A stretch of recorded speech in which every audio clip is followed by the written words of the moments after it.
So we were discussing the sports injuries in the wrist, hand, and fingers, and this is one of the this third session.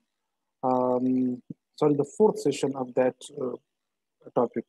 In this session, we will start from the fracture of the distal radius ulna, and we'll discuss some other related points to these.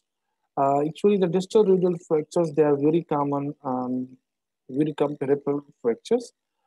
As the force required to fracture young adults bone is great, athletes may simultaneously incur or intra-articular fracture and ligament strain or rupture. Whenever there is this intra-articular fracture that may accompany with some ligamentous strain, there may be complete rupture of these ligaments, specifically the ligament which is between the carpal bones and specifically those carpal bones that is the scaphoid and the neck. And when that ligament which is present between the scaphoid and the neck, known as the scaphoid and neck ligament, they may lead towards that scapholunate instability. The higher the forces involved, just like in sports activity, in those sports which are running high velocity, the greater will be the chances of this complex injury, the greater will be, the more intense will be this fracture. Therefore, a thorough assessment of the ligament injury that is also essential when there is fracture. As we discussed that this fracture of the distal radius and ulna may accompany with some ligamentous sprain as well. One of these fracture, this is a Kulish fracture, which is a type of fracture on the distal forearm in which the broken end of the radius that is bent backward. As we can see in this image, the symptoms of this Kulish fracture, they may include pain, there may be swelling as well as deformity will be present there. And in some cases, there may be some bruising as well.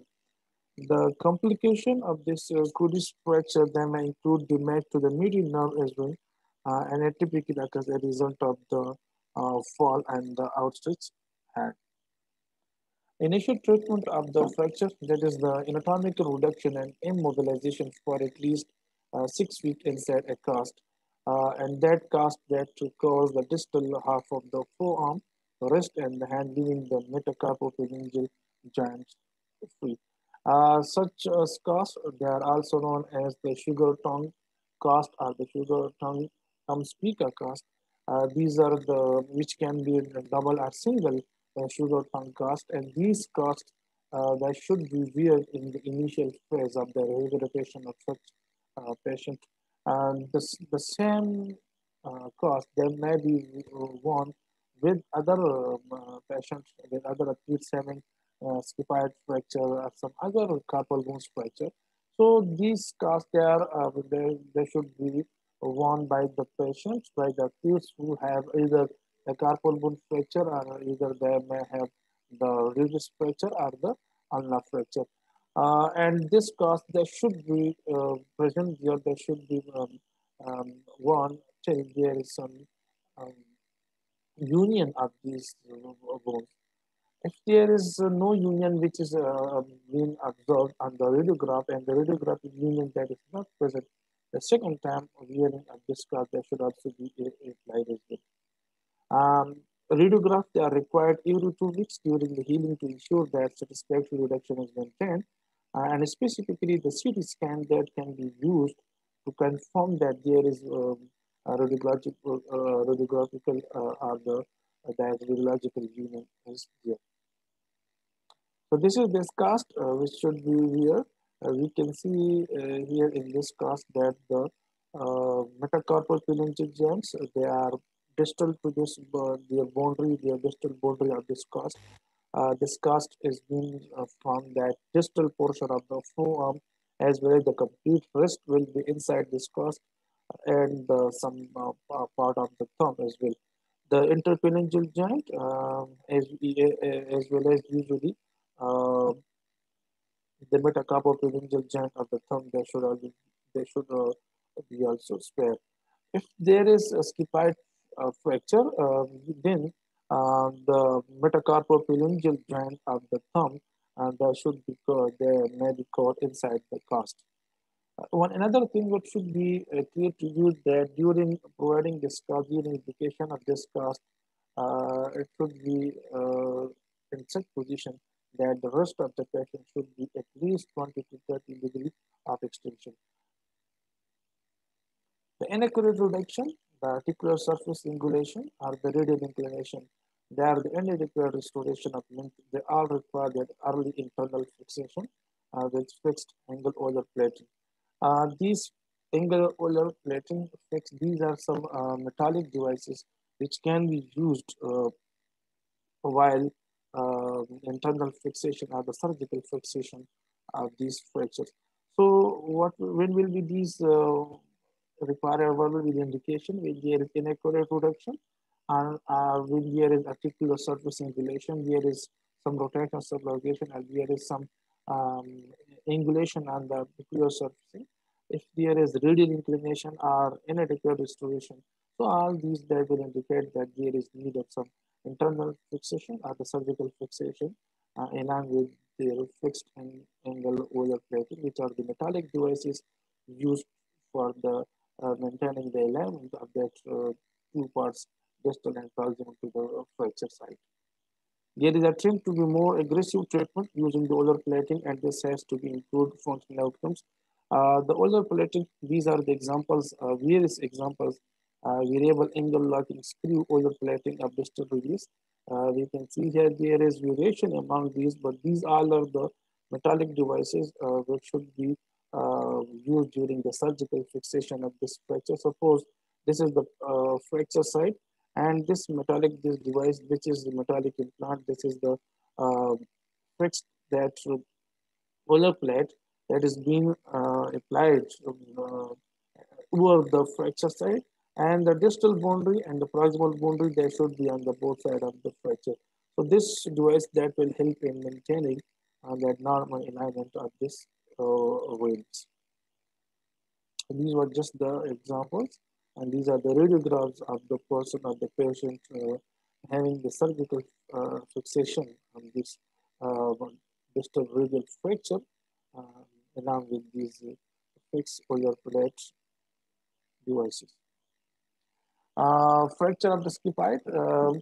This is the scaphoid is one of the most common fracture on the rear side in sports, uh, and among them, the mechanism of injury, this is the push.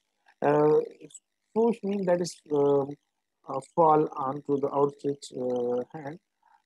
We can say that the mechanism of injury can be the combination of two, three moments, and those combination of mechanism of injury has there will be pronation of the forearm. There will be that ulnar deviation, as well as there will be hyperextension of the wrist as well. Now, all these combined that will lead to the mechanism injury of the scaphoid fracture. Because during this combination of moments, after the combination of these moments, the scaphoid they will be very prone and very exposed towards that hitting to the ground or hitting to the object. That's why that may cause the fracture of this bone. As the patient can may settle soon after the fall, the athlete he or she may not present to any clinician or any specialist until sometime after the injury. When again, it may have some time. The key examination finding is the tenderness in the anatomical snub box. We have discussed this. What is the anatomical snub box? Why there is specifically tenderness and the keen and that intense tenderness over the anatomical snub box? Because the floor of the anatomical snub box that is made by two bones, and which one is that scaphoid. So scaphoid and lunate they make that floor of the snub box. So when there is fracture to the scaphoid, it will cause the tenderness over the snub box. Snub box is also known as radial fossa. This is a triangular shape beating in on the radial side, and it's more specifically on the dorsal radial side of the hand.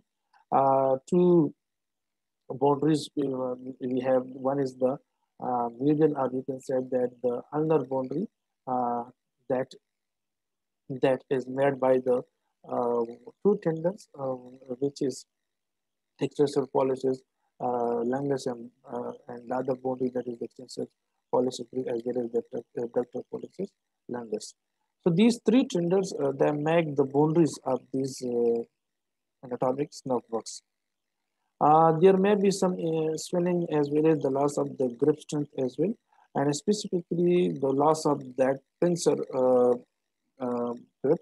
The pincer grip is the refers to the action of closing the thumb, or the closing the thumb and the index finger together in order to hold an object. It is also called as the pincer grasp. Um, okay. The snapbox tenderness should be compared with the other wrist as some degree of the tenderness is normal. Swelling in the snapbox that should also be sought. A more specific clinical test for the scaphoid fracture is pain on the axial compression of the thumb towards the radius, or direct pressure on the scaphoid tuberosity with the radial deviation of the wrist. The axial compression, or we can say that the axial loading of the thumb, that test is also caused in a patient with osteoarthritis of that area. Uh, the axial loading, if there is a fracture to the scaphoid, then if the therapist applied some axial compression and axial loading to the thumb, then towards that radius, that will be very painful, and that test is an indication that the person may have a scaphoid fracture. The reason is that this is the scaphoid bone which is just present above the radial side of the radial distal end. A plan radiograph with special scaphoid views, they usually demonstrate the fracture. Note that the scaphoid fracture is the most commonly missed fracture leading to the litigation. Litigation means the action of that legal, taking the legal action. If there is no bone damage, then the scapholunate stability should be also be considered. As we discussed in the previous slide, that sometime when there is a fracture, there may be some damage to the ligament which is connecting the scaphoid and the lunate, and that ligament is known as the scapholunate ligament. And if there is a rupture of this ligament, there will be widening of the two bones from each other, and that's why that may lead to the instability, which is termed as the scapholunate stability. So we can see here, this is the radial side, and there is a very stubble scaphoid fracture, which is very difficultly visible. But we can see here, there is a line on the scaphoid fracture. Um, if a scaphoid fracture is suspected, but the radiograph they are normal, but sign and symptoms and other tests like the axial loading, like the palpation, tenderness in the palpation to the that scaphoid, that are present there.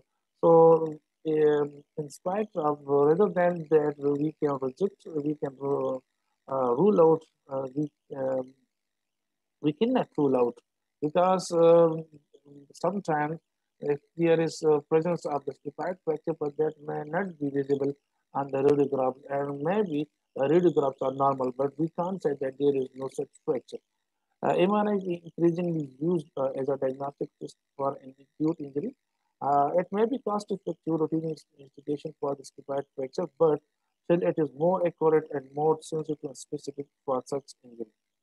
MRI is also helpful in that aspect. It can be used for the assessment for the injury of the soft tissue, the tendons and ligament as well, while the CT scan that is usually not used for such case.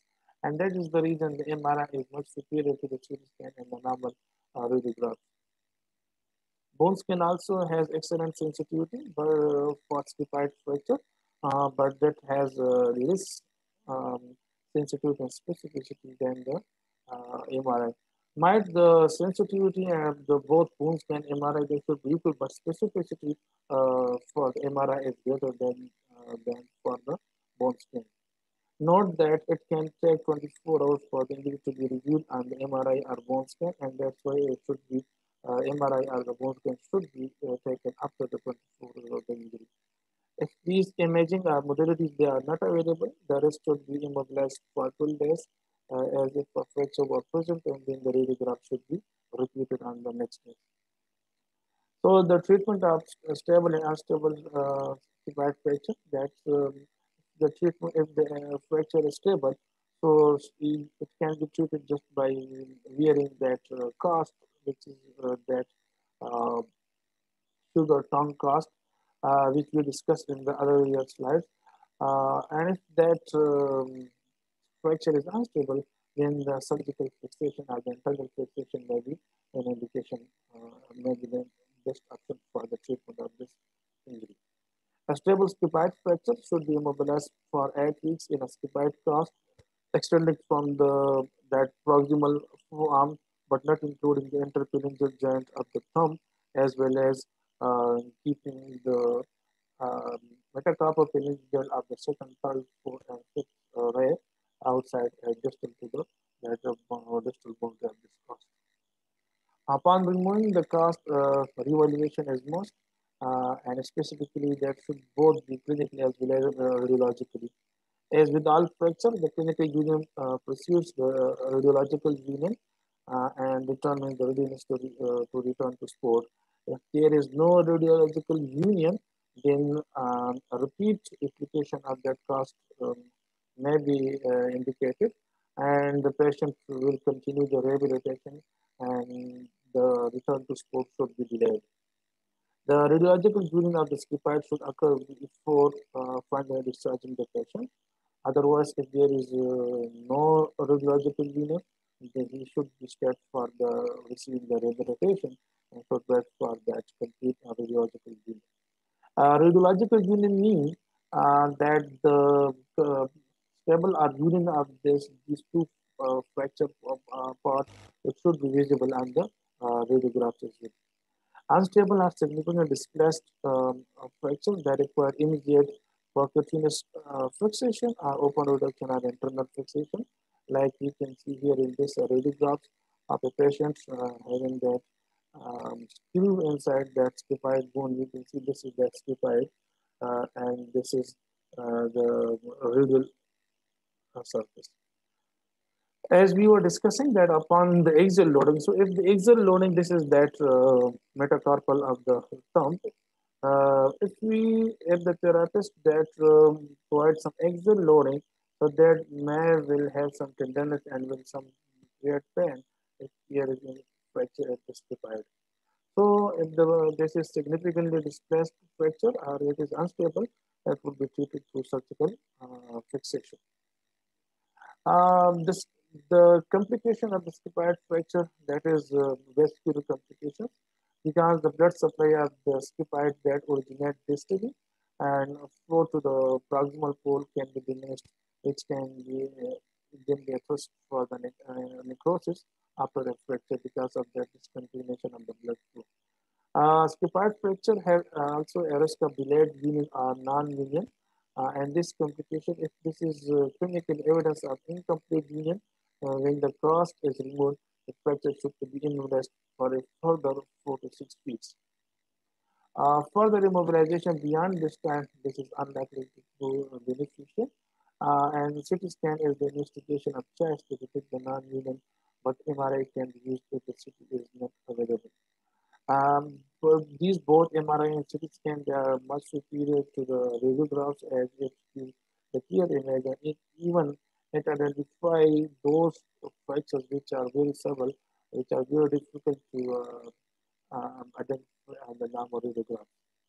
Contemporary treatment of the non-union is with the compression screw fixation, which we have shown the image, the radiograph of such case.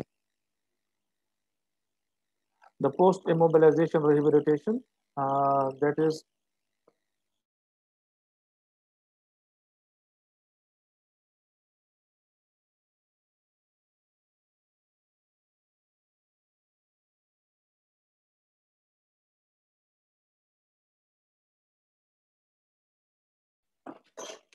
the post-immobilization rehabilitation. Following successful treatment of a scaphoid fracture, the patient is invariably left with a stiff wrist joint and wasted muscle. And that's why the rehabilitation is must, and specifically the mobilization and strengthening of the wrist and other stiff structure that should begin immediately after the cast removal. as well as the mobilization exercises for the surrounding joints. Suppose for example, the shoulder joint as well as the interphalangeal joint, the metacarpophalangeal joints, the proximal interphalangeal and the distal interphalangeal joint from the second to fifth. That should be continued even when the cast is present there. But the mobilization of the wrist and the strengthening of the other stiff structures that should begin when after just immediately after the removal of that cast. Post fracture, it is the prudent to ensure that there has been no ligamentous involvement by using the clenched fist radiograph or the MR plus minus arthroscopy if clinical suspicion is high. If the wrist is intact, the athlete may be able to return to certain activities using protective device.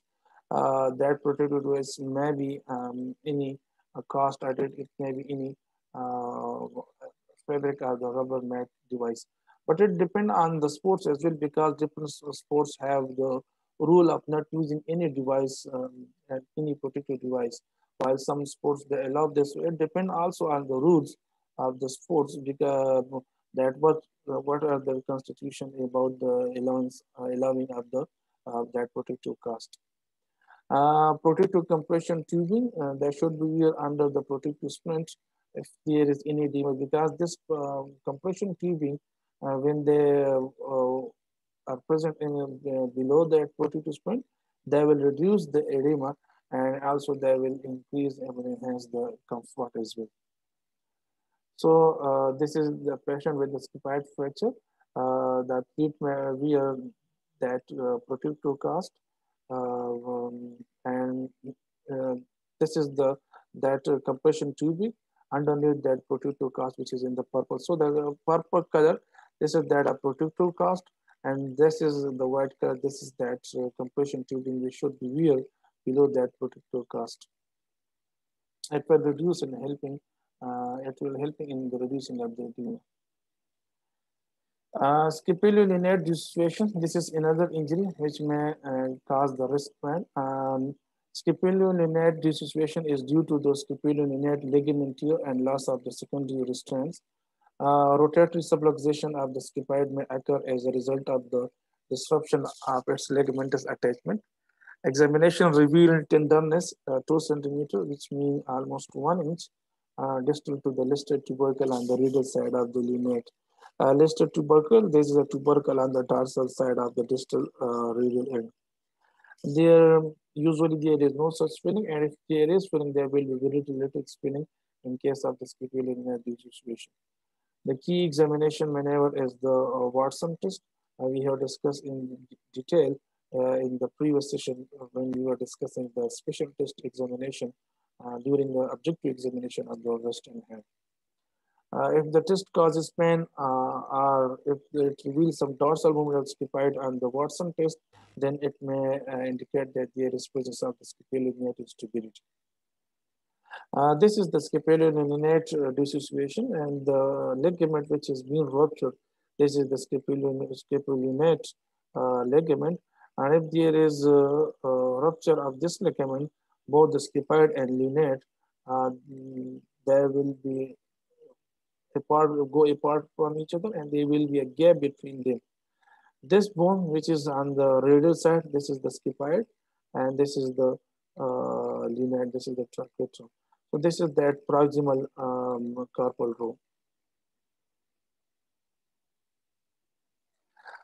Conventional radiographic use may not show any abnormality, but stress films such as the clenched first PA view may reveal a gap greater than 3 millimeter, that is 0.1 inch. And if the gap is greater than this 3 millimeter, then it is considered as there is scapholunate instability. This gap will be present between the two bones, which are the scaphoid and the lunate. A lateral radiograph may show an increased ulnar flexion of the distal pole of the scaphoid and dorsal flexion of the lunate, which may again indicate the problem is present here. And if these tests are negative, but the injury is suspected clinically, then the next option is the MRI, which will help in the identification of this instability.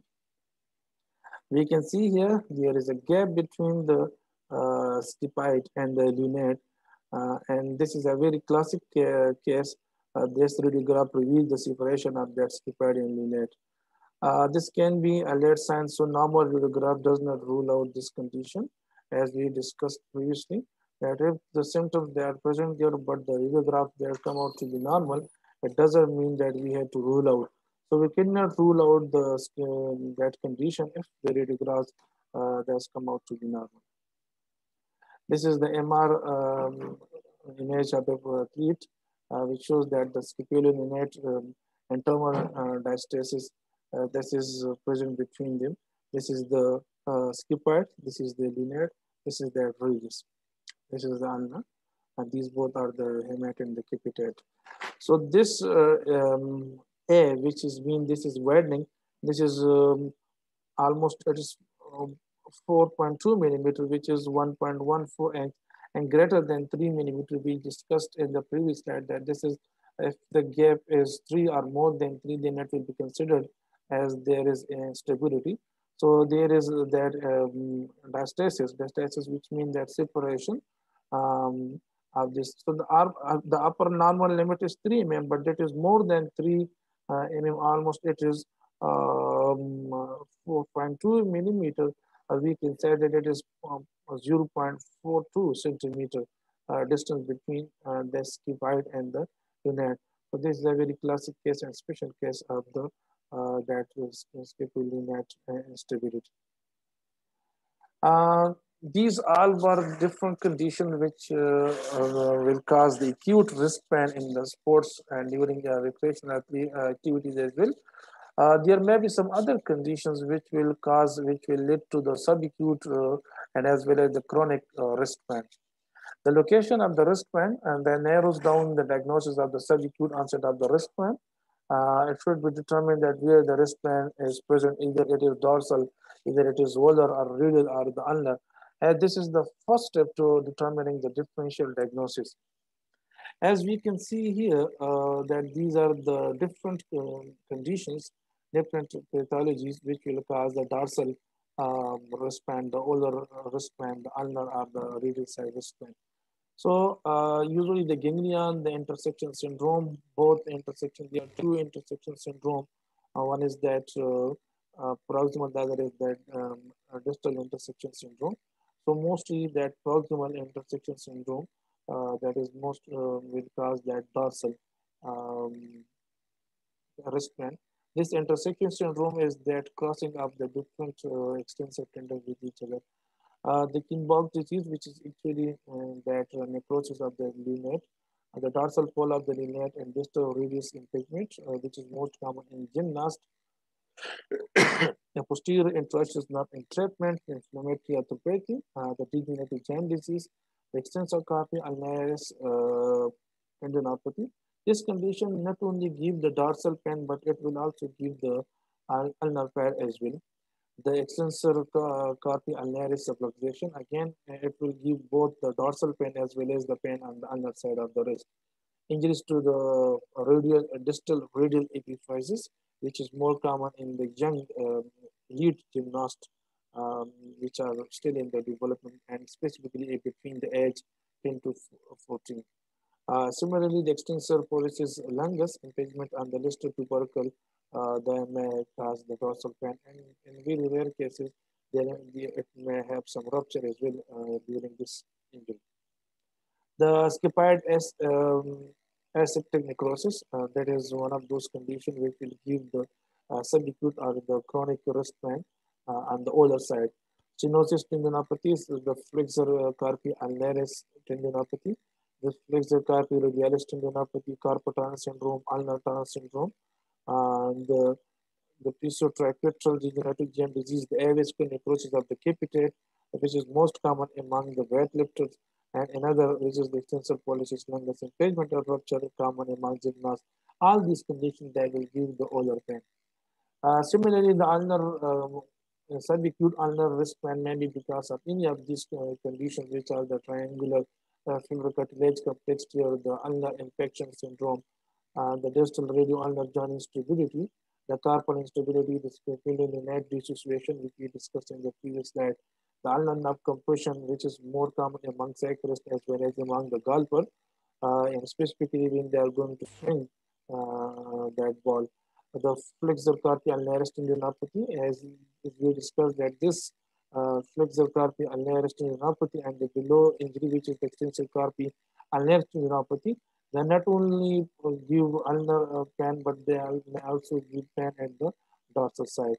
Similarly, the distal radio-ulnar joint infection syndrome, more common among golfers, and the scaphoid infection syndrome. These are conditions that will give the ulnar pain. The conditions which will give the pain, subacute onset, will cause the subacute onset of the wrist pain. And they include, on the radial side, they include the scaphoid fracture. And this is one of those common fractures which can be missed while assessing a while and the medical imaging as well as on the clinical examination.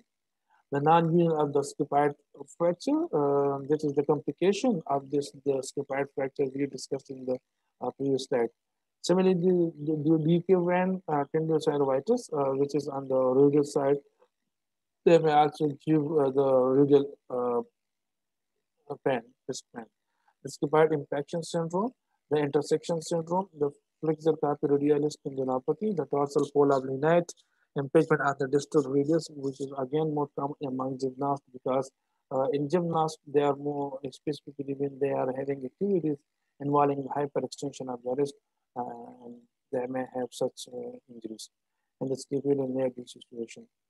Uh, it is more important to know that those structures, specifically when it's come toward the scaphoid, when it's come toward the lunate, are some of those tendons of the which make the boundaries of the anatomic nerve works. The inflammation of these tendons as well as the sheath covering these, they will give mostly the radial side pain, and on the other hand, different ganglion, or we can say different tendons, specifically the extensor tendon on the ulnar side, and as well as the different degenerative diseases, they will give the dorsal pain and the subacute wrist pain. So these were some the list of all those conditions which may give pain on the dorsal side or ulnar side or ulnar side or the radial side. History, a thorough history of the onset of pain and the circumstances surrounding the onset will provide the best clues to a previous acute injury. And many factors there which will aggravate the pain, these asking about such points which will aggravate the condition, and they will help us and they will give us some useful information. And in turn, these information will help us in the identification of the structures which have to be involved which have to be involved in the causing of that wrist pain.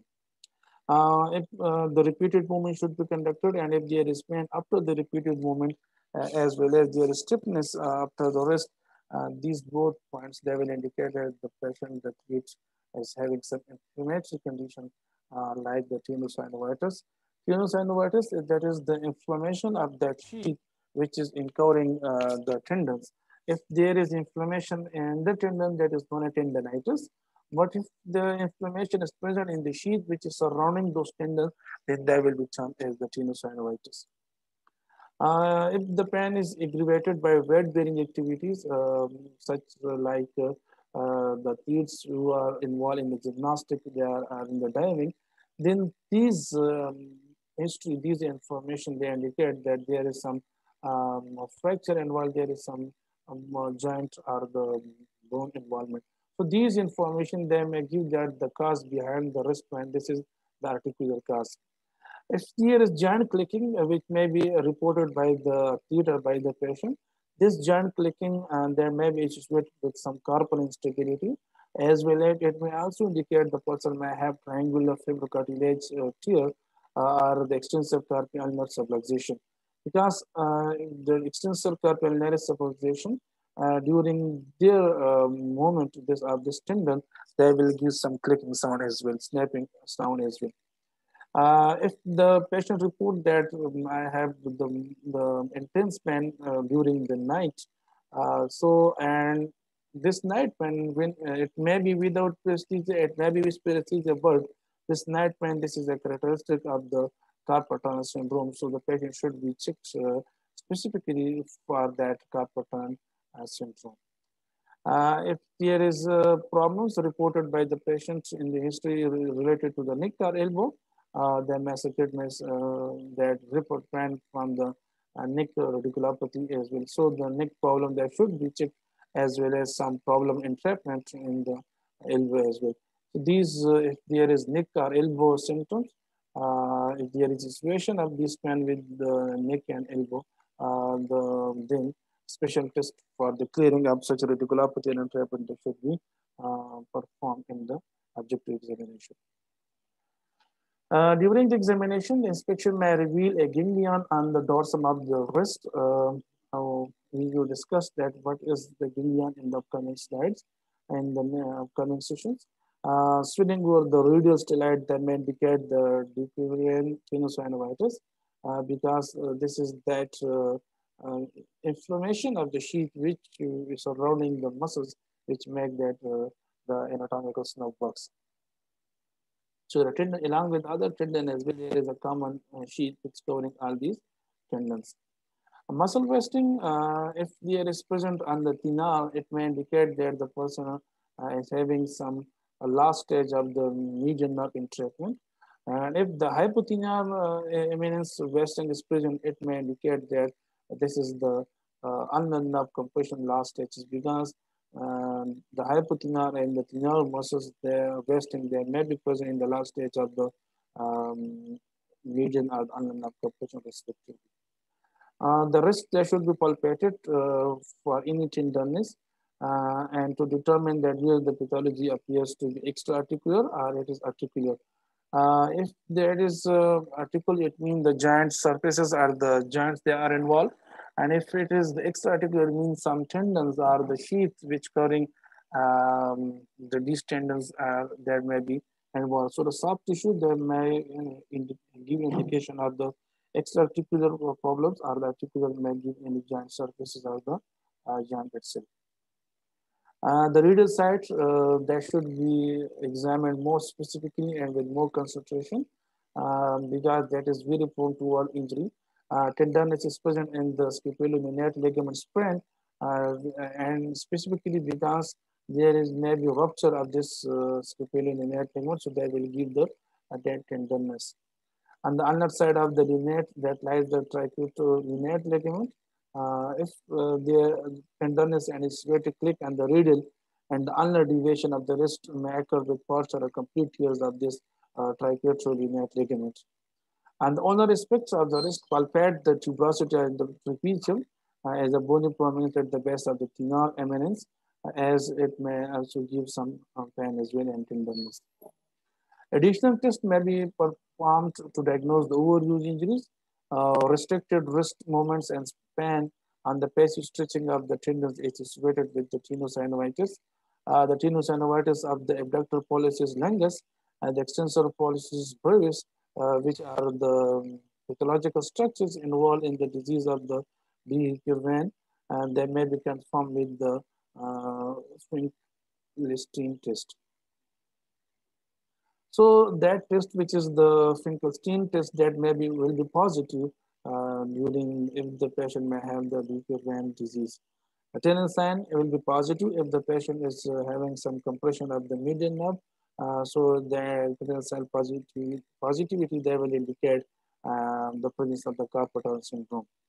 The tear of the triangular fibrocartilage complex can be detected using the press test when the person will be sitting on the chair and he will use his wrist extension and wrist and hand on the both sides to elevate his or her body above the chair seat. So this is the palpation of the tuberosity of the trapezium, which will be at the base. This is the thenar muscles. This is the thenar eminence, which is made by the four short intrinsic muscles. And the base of this thenar eminence, they will give the palpation of the trapezium tuberosity.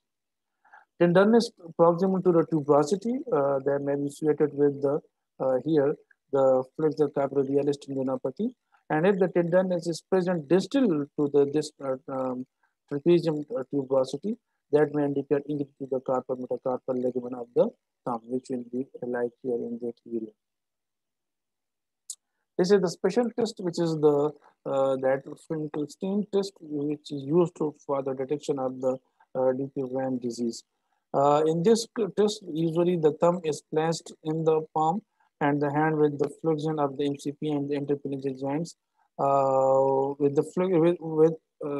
The thumb is placed in the palm of the hand with flexion of the both metacarpophalangeal joint and as well as the interphalangeal joints, while the examiner deviates the wrist in the ulnar direction.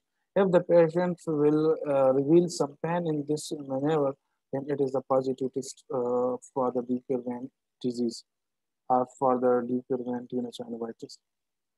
This is the tunnel sign or the tunnel test. In this test, they are tapping over the median nerve at the wrist that will produce tingling and alter sensation in the distribution of the median nerve in the carpal tunnel syndrome. This is the press test, which is a special test for that identification or for that the recognition of the problem in the triangular fibrocartilage complex. This test that can be also termed as the sitting hand test. And in during this test, there is attempting to raise the body weight from a chair reproduces the pain, and that if that maneuver, the elevation of this body from the chair, if it producing a pain, that may indicate the patient may have, the kid may have, the person may have that triangular fibrocartilage complex injury. These were all conditions which will causing the wrist pain, which may be articular. There may be some other condition which may cause the extra-articular condition. And we are very clear to that point that the wrist pain may be because both the articular, which means the joint or the bone is involved, and the extra-articular when the soft tissue are involved. So this is the list of some of the conditions which will causing the extra-articular, which will cause the wrist pain and the structure here of the soft tissue. So they may be listed in terms as the extra-articular condition. And these are the Quervain tenosynovitis, the intersection syndrome, the ganglia and the impingement syndrome, and the different tendinopathies. These are some of the extra-articular conditions which will cause the wrist pain. And these are the side we can see here. This is the side of the Quervain disease, which is the tenosynovitis, inflammation of that sheet which will cover this tendon. There is the side of the pain of the intersection syndrome.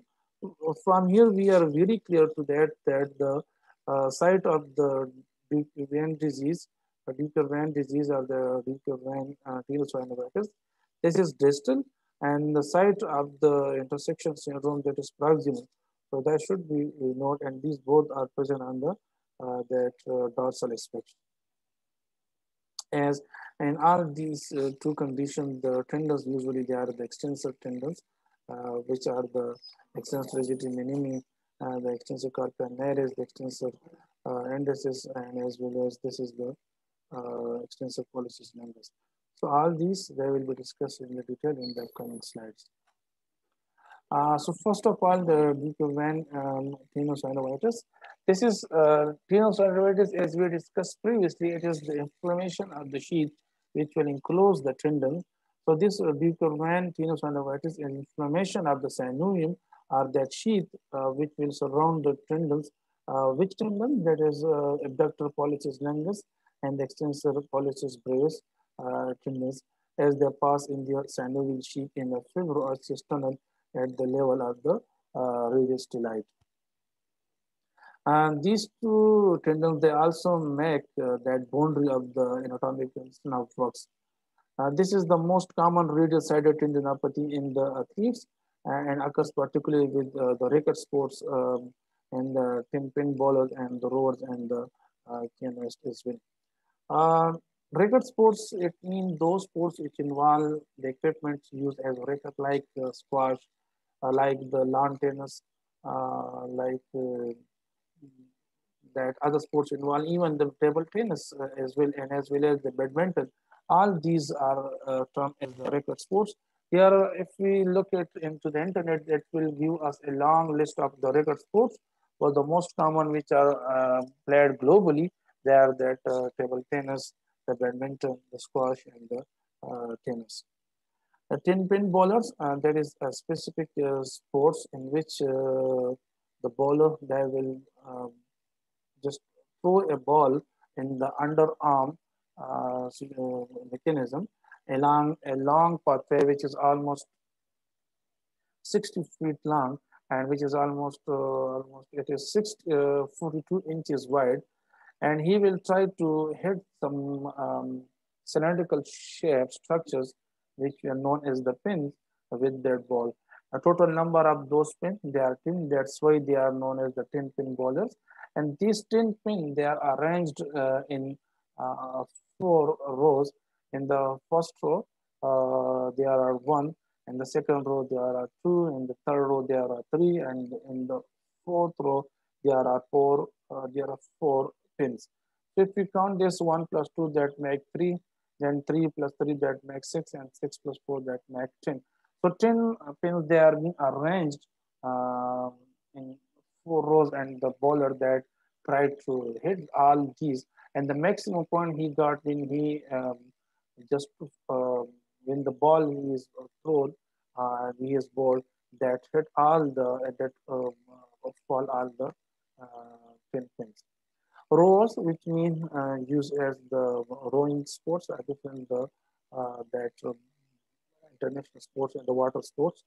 The canoeists, which mean who are involved in the driving of that the canoe. The canoe, that is a specific water equipment which is like boat, which is pointed and elongated at both ends. And the persons that may be single, that may be a group of members, the team sports, it is a team sport as well. They will be sitting in the middle of that boat, and they will try to move this device equipment, which is the boat, through that different roads. The left thumb of the right-handed golfer, that is particularly at risk because of the hyperabduction, and this hyperabduction is required when the person is going to have a golf swing, and this hyperabduction may cause the will increase the risk for the left thumb if he is a right-handed. There is a local tenderness and swelling, which may extend proximally and distally along the course of the tendon. In severe cases, sometimes the crepitus may be filled.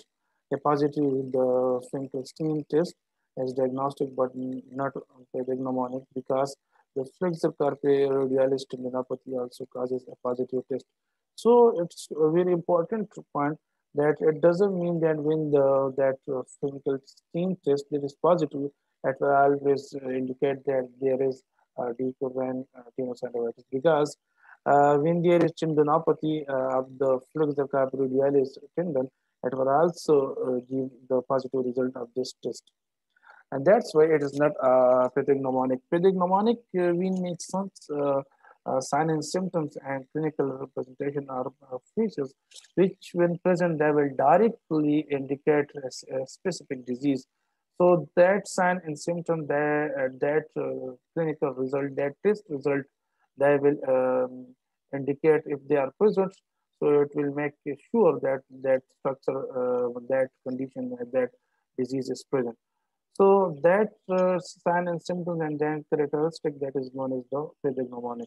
So here it is not a pathognomonic as it's positive. This doesn't mean that always and always. It doesn't sure make sure that the different disease is present because this test may be present as positive test.